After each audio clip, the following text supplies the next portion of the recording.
Commander Crick stood on the bridge of his massive battleship Dark Nebula, watching the status screens flash red warnings that made his blood run cold. The quantum core, the heart of his ship, was dying. After 30 years commanding Zeltharian vessels, he had never seen readings this bad. "Report," he barked at his chief engineer, his voice echoing through the bridge where 800 crew members depended on his next decision. "Sir, the quantum containment field is collapsing," Engineer Voss replied, his scaled hands trembling as he worked the controls. "We took too much damage in the last battle. The core temperature is rising beyond safe limits." Crix felt his stomach drop. The quantum core powered everything life support, shields, weapons, and most importantly, they're faster than light engines. Without it, they were dead in space. He looked at the tactical display showing enemy ships scattered across the sector, hunting for survivors from the brutal space battle they had barely escaped. "How long do we have?" Crix asked, though he dreaded the answer. 2 hours, maybe less, Voss said quietly. "After that, the core will either explode or shut down completely. Either way, we're finished." The bridge fell silent except for the constant beeping of alarms. Crix had fought in dozens of battles, survived impossible odds, but this felt different. This felt final. His crewgood soldiers who trusted him to bring them home would die because of a mechanical failure they couldn't fix. "Sir," his navigator interrupted nervously, "I've been scanning for repair facilities. The nearest Classa Imperial station is 6 days away at maximum speed. But sir, ... He paused, looking uncomfortable. "Speak up, navigator." "Outpost much closer. Only 4 hours away. But sir, it's human." Crix almost laughed. Humans. Those newcomers who had stumbled into space travel just a few decades ago. The species that other galactic powers barely considered civilized. His own people had been traveling between stars for thousands of years, and even their advanced technology couldn't save his ship. "Are you seriously suggesting we trust our lives to humans?" Crix demanded. "They've barely figured out how to build proper spacecraft, and you want them to repair our quantum core?" The navigator looked down at his instruments. "Sir, their station. New Sol has basic repair facilities. It's our only option within range." Crix walked to the main view screen, staring out at the stars. Behind them, somewhere in the darkness, enemy ships were closing in. His long-range sensors had detected at least 3 hostile vessels moving in their direction. When arrive within hours, and when they did, a crippled ship would be easy. Pray, his AI repair system chimed with its cold mechanical voice. "Damage assessment complete.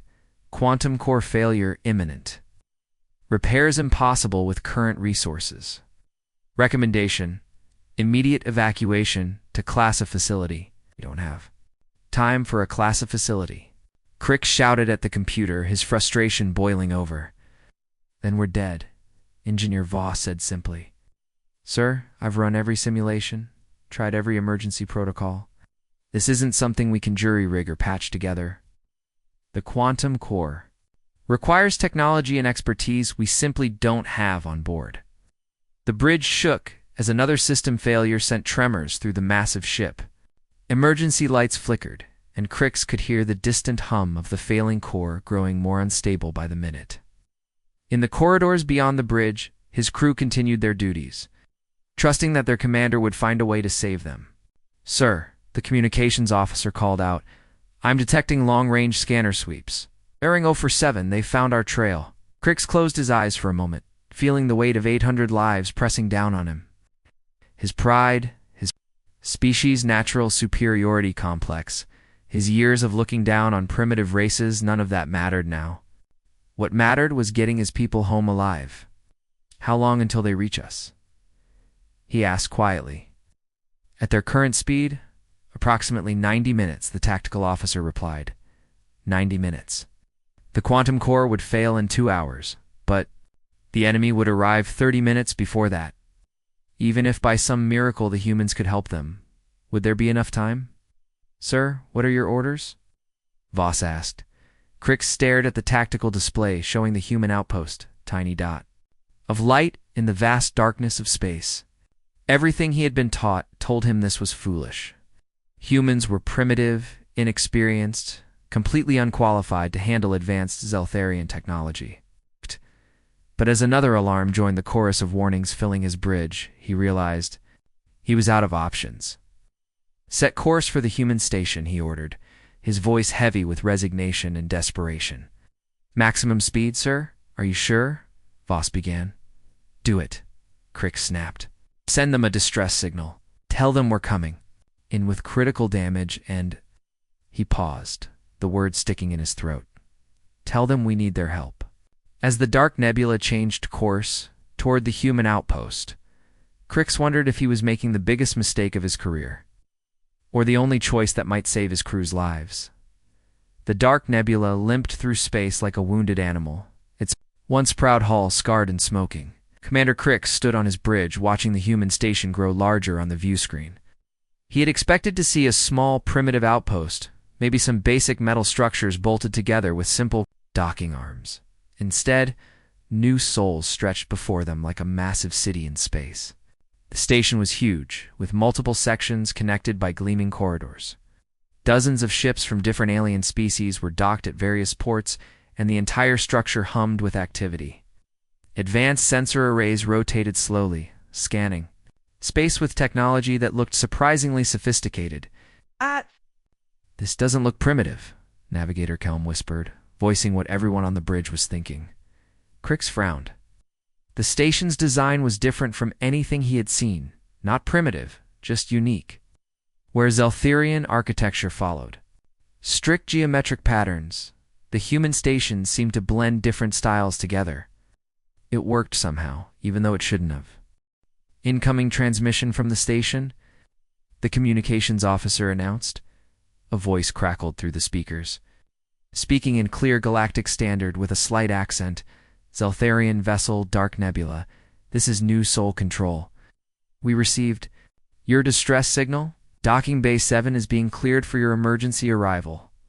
Our repair teams are standing by."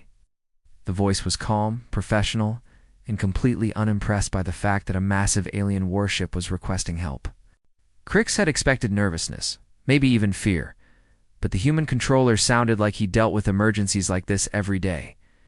"Take us in," Crix ordered, his curiosity growing, despite the dire situation, as they approached the docking bay. Crix could see human workers moving with quick efficiency. They wore simple coveralls and used tools that looked both familiar and strange, like someone had taken standard repair equipment and modified it in ways that made no sense but somehow worked better. The moment the Dark Nebula docked, the bay doors sealed and atmosphere flooded in with impressive speed. Through the viewports, Crix watched a team of humans approach his ship without any of the hesitation he expected when facing alien technology. "Sir, they're requesting permission to board," the communications officer reported. "Let them come," Crix said, straightening his uniform. He wanted to see these humans up close, to understand what made them think they could repair technology far beyond their civilization's level. The airlock cycled open, and 3 humans stepped aboard. The leader was a man of medium height with graying hair and intelligent eyes that seemed to take in everything at once. He wore simple work clothes, marked with oil stains and tool marks, the signs of someone who worked with his hands every day. "Commander Crix." "I'm Chief Engineer Lee Tejo," the man said, extending his hand in the human greeting gesture. "We're here to help." Crix hesitated before taking the offered hand. Tejo's grip was firm and calloused, the hands of someone who had spent years working on complex machinery. But what struck Crix most was the man's complete lack of intimidation. Here was a human, a member of a species barely out of their home system, looking a Zeltharian battle commander in the eye as an equal. "This is Park Ji-woo, my senior engineer, and Kim Min-ho, our system specialist." Tejo continued, indicating his companions. Gi-woo was younger, with quick eyes and an easy smile. Min-ho was quiet but alert, already scanning the ship's interior with a handheld device. "I appreciate your willingness to help," Crix said carefully, "but I should warn you our quantum core is beyond repair. Many of our most advanced engineers have declared it impossible to fix." Ji-woo grinned at this, a reaction that completely baffled Crix. We've seen worse, he said cheerfully. Trust me, impossible is just Tuesday for us. Tejo nodded. Let's take a look at your core, Commander. We'll know more once we see what we're dealing with. As they walked through the ship's corridors, toward the engineering section, Crix noticed how the humans studied everything around them. They weren't just looking, they were learning, understanding, figuring out how Zeltharian technology worked just by observing it. Minho occasionally made notes on a small tablet, and Jiwoo asked quick questions about various systems they passed. When they reached the quantum core chamber, Crix braced himself for the humans' reaction. The massive cylindrical core dominated, the room crackling with unstable energy. Warning lights flashed red, and the air itself seemed to vibrate with barely contained power. His own engineers stood back from the dangerous machinery, their faces grim. The humans walked right up to it. Containment field collapse in the tertiary matrix, Tejo observed, pulling out a scanner that looked like it had been built from parts of 6 different devices. Quantum resonance is completely out of phase. Yeah, and look at this burn pattern, Jiwoo added, pointing to damage that Crix's engineers had spent hours analyzing. Someone tried to reroute power through the backup conduits. Smart move, but it overloaded the quantum stabilizers. They spoke about the most complex technology in Crix's ship, like they were discussing a broken water pipe. Minho was already sketching something on his tablet, muttering about harmonic frequency adjustments and cross-species power coupling. You actually understand this? Crix asked, unable to hide his amazement. Commander Tejo said, looking up from his scanner, we've repaired quantum cores from 17 different species in the past year. Yours is actually cleaner than most Zeltharian. Engineering is very precise. As if summoned by their conversation, a young woman appeared in the doorway. She looked barely out of her teens, with bright eyes and confidence that seemed impossible. For someone so young, Master Tejo, she said, I've been analyzing the sensor data from their approach. I think I know what caused the cascade failure. Sujin, what have I told you about analyzing ships before we invite you in? Tejo said, but he was smiling. Sorry, Master, but look at this, Choi Sujin said, showing her tablet to the senior engineer. Da. If we reverse the quantum flow and create a harmonic buffer using components from that old Korvaxian freighter in Bay 3, we could not only stabilize the core, but actually improve its efficiency. Crix stared at the young human. What she was suggesting violated several fundamental laws of physics. That's impossible, he said. You can't mix Korvaxian technology with Zeltharian quantum systems. The energy frequencies are completely incompatible. Alzujin looked at him with the kind of patient expression adults used when explaining something simple to a child. Sir, with respect, they're only incompatible if you try to connect them directly. But if you create a harmonic bridge using properly tuned resonance crystals. She began drawing diagrams on her tablet, showing how components from completely different technologies could work together through techniques that Crix had never seen before. It was brilliant, impossible, and absolutely insane. And somehow, looking at her confident smile and the way the other humans nodded along with her explanation, Crix realized it might actually work. How soon can you start? He heard himself ask. Commander Crix watched in fascination as the human repair team transformed his engineering bay into something that looked like organized chaos. Where his Zeltharian engineers followed strict procedures checking manuals, running diagnostic programs, requesting permission for every action, the humans moved with a fluid confidence that seemed almost reckless. Engineer Han Borum, a stocky woman with silver streaks in her hair, was elbowed deep in his Quantum Core's access panel. She worked without consulting any technical manuals, her experienced hands feeling their way through complex circuitry as if she could sense the problems through touch alone. Borum, how's the primary coupling looking? Called out Lee Do-yoon, a younger mechanic who was somehow managing to weld Korvaxian power conduits to Zeltharian quantum stabilizers. The sparks from her work cast dancing shadows on the walls, and the smell of hot metal filled the air. It's angry but not broken, Borum replied, pulling out a component that Crix's engineers had declared irreparable. Just need some gentle persuasion and maybe a new friend to talk to. She held up a small device that looked nothing like standard Zeltharian equipment. It appeared to be built from parts of at least 3 different technologies, held together with some kind of advanced bonding compound and what looked suspiciously like ordinary metal tape. "What is that?" Crix asked, unable to contain his curiosity. "Harmonic stabilizer," Borum said cheerfully. "Built it from spare parts we had lying around. See, your quantum core doesn't really want to be contained, it wants to dance. So we give it a dance partner that keeps it in rhythm." The explanation made no technical sense, but somehow Crix understood what she meant. His species approached quantum physics like a mathematical problem to be solved. The humans treated it like a living thing to be understood and worked with. "Commander Crix?" came a voice from behind him. He turned to see a tall man in a crisp uniform approaching. Unlike the engineers, this human carried himself with military bearing that Crix recognized and respected. "I'm Colonel Nam Hyen Wu, Station Commander," the man said, offering the human handshake greeting. "I wanted to personally ensure you're satisfied with our work." "Satisfied?" Crix looked around at the controlled chaos surrounding his quantum core. "Colonel, I'm completely confused. Your people are doing things that should be impossible, using methods that violate every engineering principle I know." Nam smiled, an expression that seemed both understanding and proud. "Commander May, I tell you a story about humans?" They walked to an observation window overlooking the main engineering bay. Below them, dozens of humans worked on various alien technology ship components from species across the galaxy, all being repaired, modified, or improved by human hands. "Thousands of years ago, humans lived on a world that was trying to kill them," Nam began. "Storms, earthquakes, floods, ice ages, droughts. Everything broke constantly. Food was scarce, materials were limited, and there was no one to call for help." Through the window, Crix watched a human teenager she couldn't be more than 16 sexually installing a Vorthan gravity generator into what looked like a Terran shuttle. Combination shouldn't work, but the readings on nearby monitors showed perfect operation. "So we learned to fix things," Nam continued. "Not just fix them, make them better.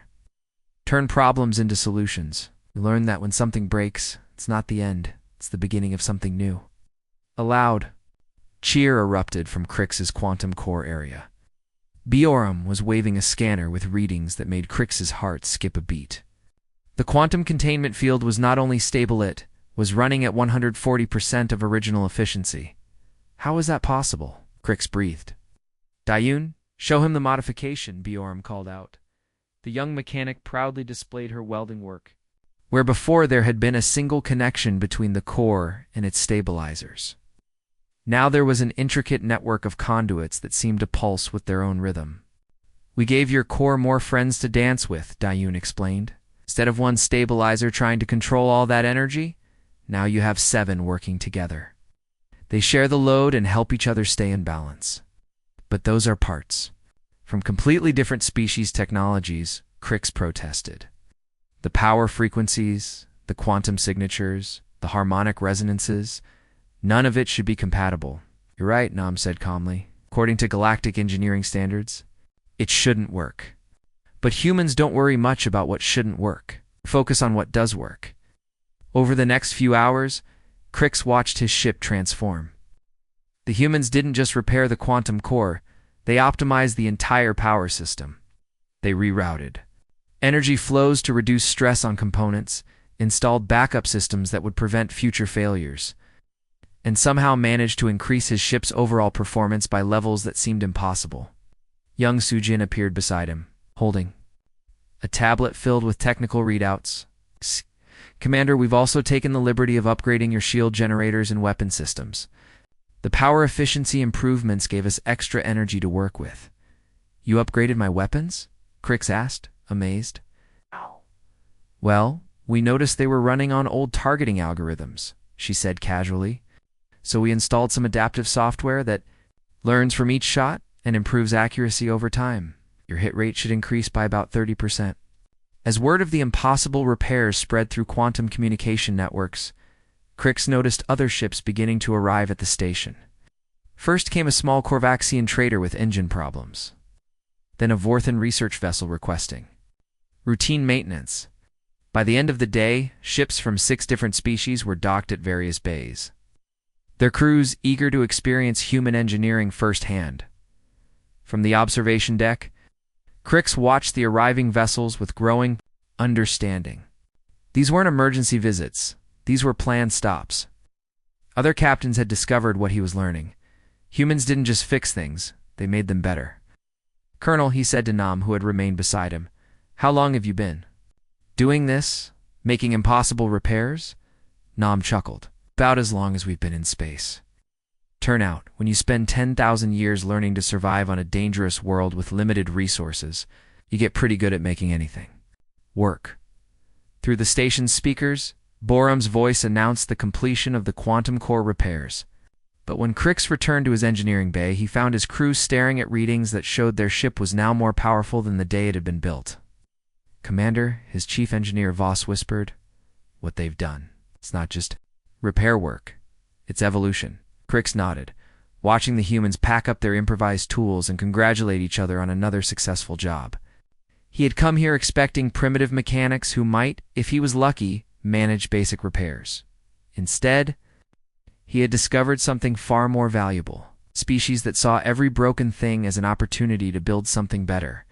And as more alien ships continued to arrive at the station, Crix realized the galaxy was about to learn the same lesson he had.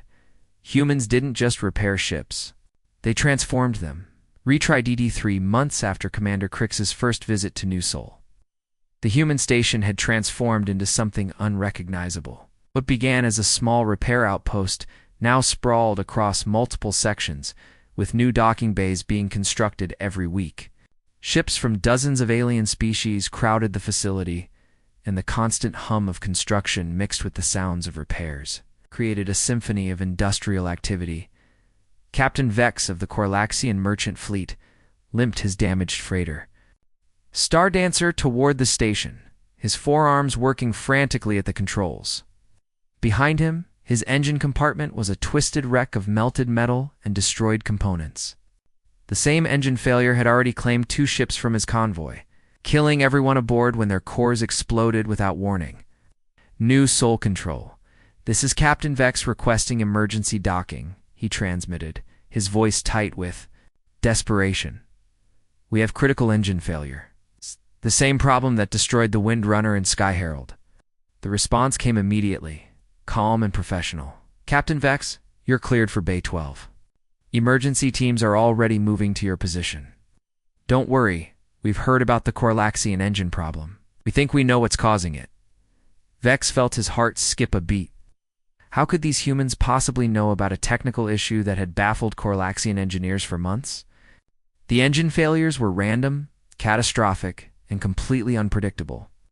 His own species' best minds had declared the problem unsolvable. As his ship docked, Vex watched through his viewports as human technicians swarmed around his vessel. They moved with the confidence of people who had seen this exact problem before.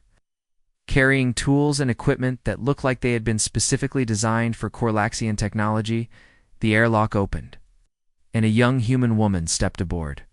She wore standard engineer coveralls, but her confident bearing and the respect shown by her team marked her as someone important. "Captain Vex. I'm Engineer Yoon Jae-sung," she said, speaking perfect Corlaxian, despite the difficult clicks and whistles the language required.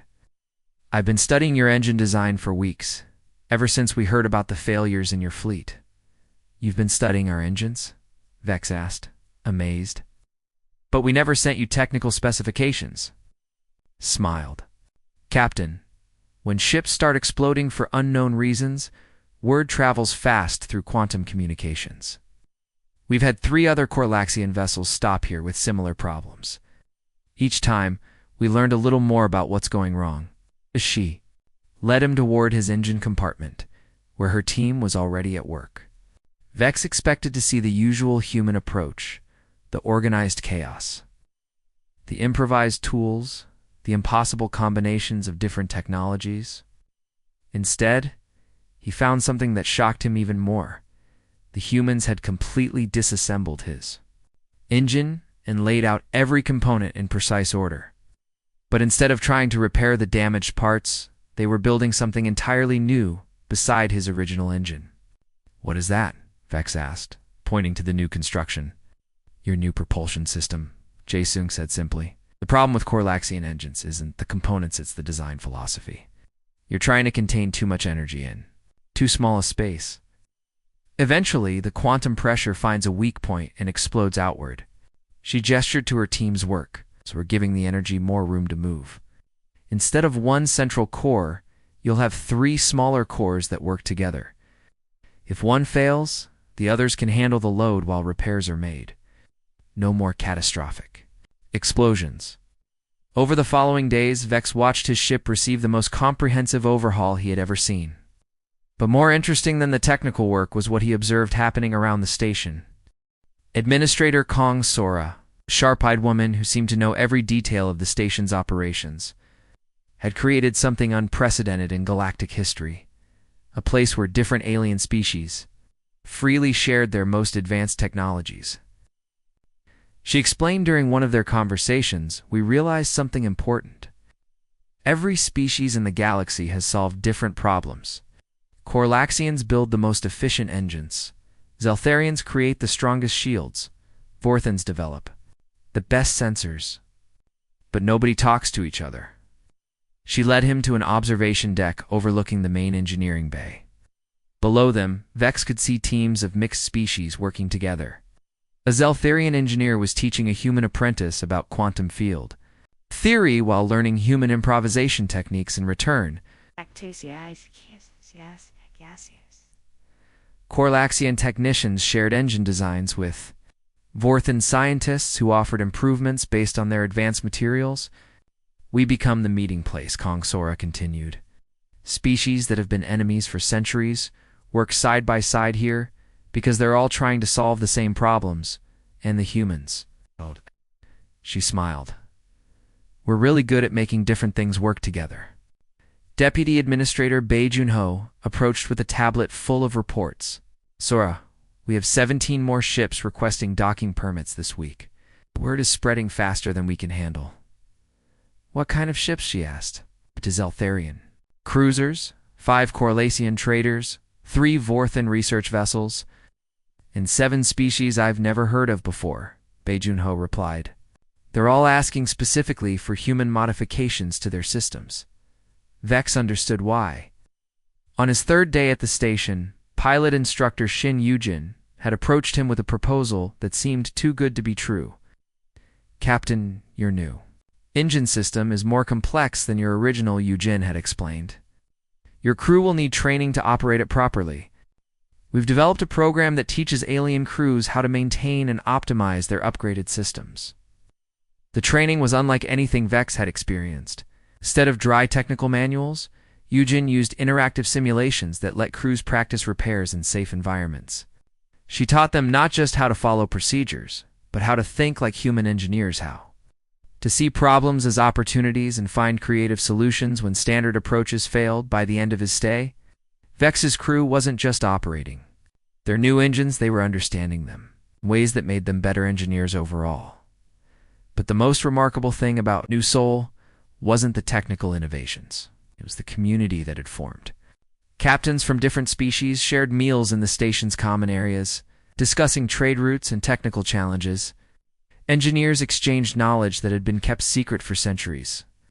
Crews learned languages and customs from civilizations they had never encountered before. This is bigger than just repairs, Vex realized during his final conversation with Kong Sora. You're changing how the galaxy works. She nodded thoughtfully. Junho likes to say we're not just fixing ships, we're fixing the space between civilizations, making connections that never existed before. As Vex prepared to depart with his transformed vessel, he noticed the constant stream of incoming and outgoing ships. Some came for repairs, others for upgrades, and many simply to be part of the growing network of cooperation that New Seoul represented. His new engines hummed with power that felt different from anything he had experienced. They were smoother, more responsive, and somehow more alive than traditional Corlaxian technology. But more than that, it represented something revolutionary, proof that different species could work together to create something better than any of them could achieve alone. As Star Dancer pulled away from the station, Vex opened a quantum communication channel to his fleet headquarters, made a report to make about human engineering capabilities. But more importantly, he had a recommendation. Every ship in the Corlaxian fleet should visit New Sol. The underground network was growing. It was about to change the galaxy forever. The massive viewing screen in the Galactic Council chamber flickered to life, displaying Admiral Dex's flagship as it glided through space with impossible grace. Council members from dozens of worlds leaned forward in their seats, their various tentacles, claws, and appendages tapping nervously against their chairs. The ship before them shouldn't exist, not in this form, not with these capabilities. It's impossible, whispered Council Member Vex, her crystalline body shimmering with disbelief. That vessel was scheduled for decommission 3 cycles ago. The hull breach alone should have rendered it space debris. But there it was, not just functional, but magnificent. The ship's energy readings were off the charts, its hull gleaming with an odd iridescent quality that seemed to shift and flow, like liquid metal. Most shocking of all, it was outperforming the newest Council vessels in every measurable way speed. Maneuverability, energy efficiency, even weapon accuracy. Council Member Zorks, a being whose blue-scaled head resembled an ancient earth dragon, stood slowly. His reputation as the Council's most thorough investigator preceded him wherever he went. "I will personally investigate this anomaly," he announced, his voice carrying the weight of authority that had settled disputes across 1,000 worlds. The journey to human space took Zorks 3 standard days, during which he reviewed every file the Council had on these strange bipedal creatures. Humans were classified as a Level 3 civilization, advanced enough to be useful, but not sophisticated enough to be threatening. They were supposed to be simple repair technicians, nothing more. The files painted them as industrious, but unremarkable. Good with their hands, but lacking the intellectual capacity for true innovation. How wrong those files would prove to be. When Zorks' ship docked at the human facility, he expected to find a basic repair station, metal corridors, standard equipment, perhaps a few upgraded tools. Instead, he stepped into what could only be described as a wonderland of impossible engineering. The walls themselves seemed alive, pulsing with gentle bioluminescent patterns that responded to movement and touch. The air hummed with an energy he couldn't identify, and everywhere he looked, humans were working on projects that defied his understanding of physics. Chief Technician Ominsik greeted him with a warm smile that seemed genuine despite the obvious species barrier. "Welcome to Innovation Station 7, he said, his translator converting his Korean accent into something Zorks could understand. "We're honored to have a Council member visit our little workshop." Little workshop?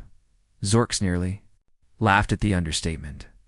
This facility sprawled across 3 interconnected asteroids, each one dedicated to different aspects of what the humans called improvement science.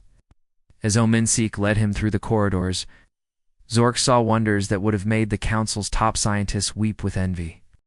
In one section, Lim Haijin was working with a team of young humans on something they called sympathetic metal bonding. She was literally teaching metal to heal itself, to adapt and grow stronger under stress. The trick, she explained too, Zorks, with infectious enthusiasm, is understanding that everything wants to be better than it is. Just help it remember how. Park Dong-hyeon had taken over an entire wing to develop what he called efficiency cascades. His workshop was filled with engines that seemed to generate more energy than they consumed. Not by breaking the laws of physics, but by finding loopholes in them that no one else had noticed. "Energy wants to flow," he explained, while adjusting. "A device that glowed with internal fire? We just give it more interesting places to go." But it was Chief Engineer Ru Suenko who truly shocked Zorks. The man had somehow created a material that existed in multiple dimensions simultaneously, allowing ships to phase through obstacles while maintaining full structural integrity. "Call it cooperative matter," Ru said casually, as if he hadn't just revolutionized space travel. "It's really just a matter of asking nicely." Environmental Systems Specialist Moon Gie had perhaps the most impressive achievement of all. She had solved the atmosphere degradation problem that had plagued space travel for millennia. Her solution was so elegant, so simple, that Zorks felt embarrassed his people hadn't thought of it first. "Life systems don't want to fail," she explained. while showing him a garden that somehow grew in the vacuum of space. They just need to be reminded of their purpose. As Zorks toured the facility, he began to understand what was really happening here. These humans weren't just fixing things, they were having conversations with them. They approached every problem as if it were a puzzle that wanted to be solved, every broken component as if it were a friend who needed help. Where other species saw limitations, humans saw possibilities. The most remarkable discovery came when Zorks accessed the facilities. Records. Ship after ship had come here for simple repairs and left as something entirely new. The humans didn't just fix what was broken, they improved everything they touched. A cargo hauler became a luxury cruise ship. A mining vessel became an exploration craft capable of deep space reconnaissance. A simple transport became a diplomatic vessel that could navigate the most dangerous territories in the galaxy. Word was spreading through the galactic community like wildfire. Though mostly in whispers, captains who had experienced human improvements told their trusted friends, who told their trusted friends, who told their trusted friends. Soon, shipping routes were being quietly adjusted to pass through human space. Official logs listed these detours as navigation errors or fuel stops. But Zorks knew better.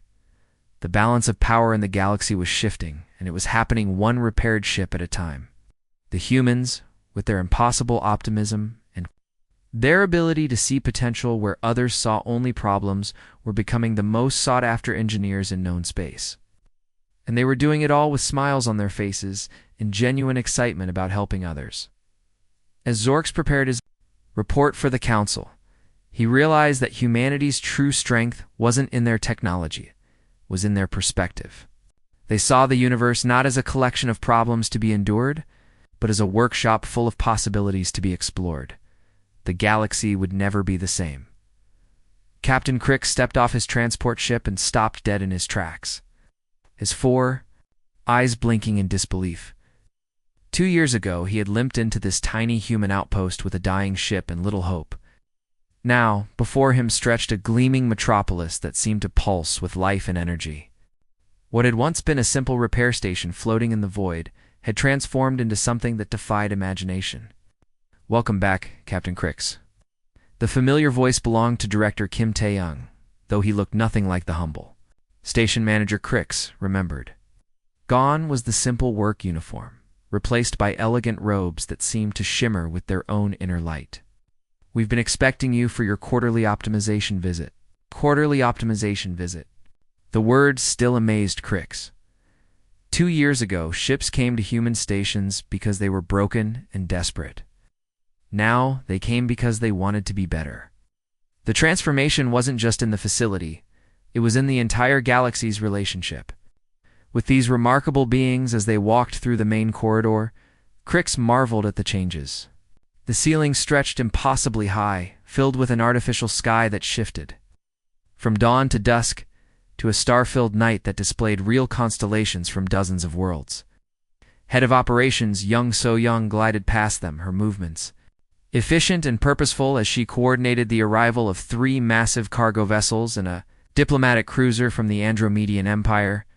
"We process about 200 ships per day now," Kim Tae-young explained with quiet pride. "Everything from single-pilot fighters to colony ships carrying millions of beings. Each one leaves better than it arrived." The numbers were staggering. But what impressed Crix most was the atmosphere. Despite the massive scale of operations, the station hummed with the same warm energy he remembered from his first visit. Humans still approached every task with genuine enthusiasm, as if each broken component was a fascinating puzzle waiting to be solved. "Chief," Security Officer Lee Sang-min nodded respectfully as they passed his checkpoint. Security had become necessary. Not because of threats, but because of the sheer volume of species wanting access to human services.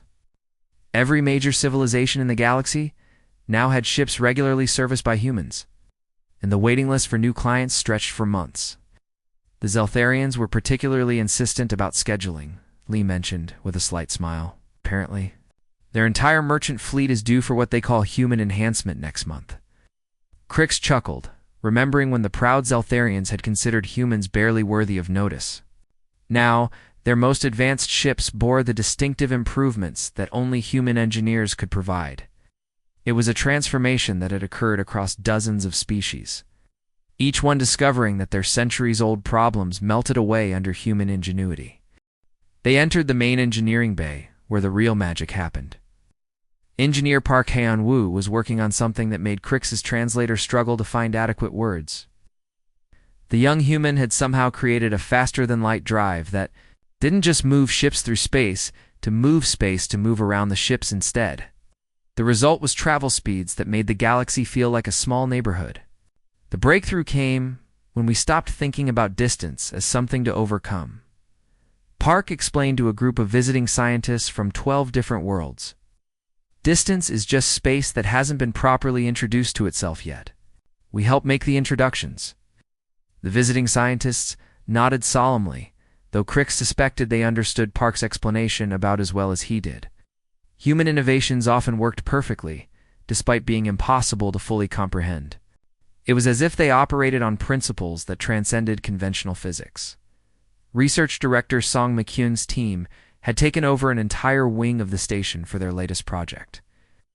They were working on something they called universal compatibility protocols, a way to make any technology work with any other technology, regardless of its origin. Crix watched in amazement as they successfully connected a primitive combustion engine to an advanced quantum computer, creating a hybrid system that somehow performed better than either component alone. Everything wants to work together, Song explained to her team of researchers, who included beings from 17 different species. We just need to help them find their common language. That would stay with Crix forever.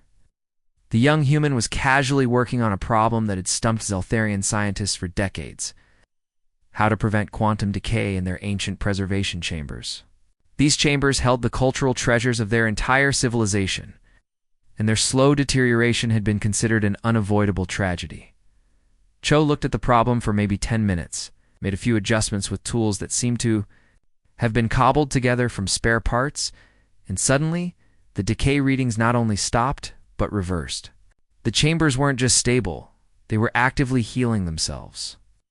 Sometimes the old ways just need a little encouragement, Cho said with a shrug, as if he hadn't just saved the cultural heritage of an entire species. These chambers remember being perfect. We just helped them remember how. The Zeltharian ambassador, who had been watching with growing amazement, fell to his knees in gratitude. Crix felt his own eyes moisten at the sight. This was what humans did. They didn't just fix things, made them remember their potential. As the evening approached, Crix found himself in the station's observation lounge with Station Commander General Han Kunjo. The general was a newer addition to the facility, brought in to help coordinate the increasingly complex relationships between humans and the various galactic civilizations. Through the massive windows, they could see ships from dozens of worlds, arriving and departing in a carefully choreographed dance. It's remarkable, Crix said, watching a massive Andromedian dreadnought dock next to a tiny Rigelian scout ship. 2 years ago, most of these species barely spoke to each other. They're all here, working together, united by their connection to your people. Transform. We're not trying to rule anyone or change the balance of power, he said quietly. We're just trying to help everyone be the best version of themselves. Humanity's greatest weapon wasn't their technology or their innovation. It was their absolute refusal to accept that anything couldn't be improved. They looked at every problem, every limitation, every impossibility, saw only an opportunity to make something better. The galaxy's most advanced civilizations now depended on the species they had once dismissed as primitive repair technicians. Trade routes had been redrawn to pass through human space. Diplomatic meetings were scheduled around optimization appointments. The entire structure of galactic civilization had quietly reorganized itself around these remarkable beings who insisted that everything could be better. And the humans, led by visionaries like General Han and his incredible team, were just getting started. Crix could see it in their eyes, hear it in their voices. They had bigger dreams, grander visions, more impossible problems they wanted to solve. The galaxy would never be the same. Somehow Crix suspected that was exactly what the universe had been waiting for all along. Retry Claude can make mistakes. Please double-check responses.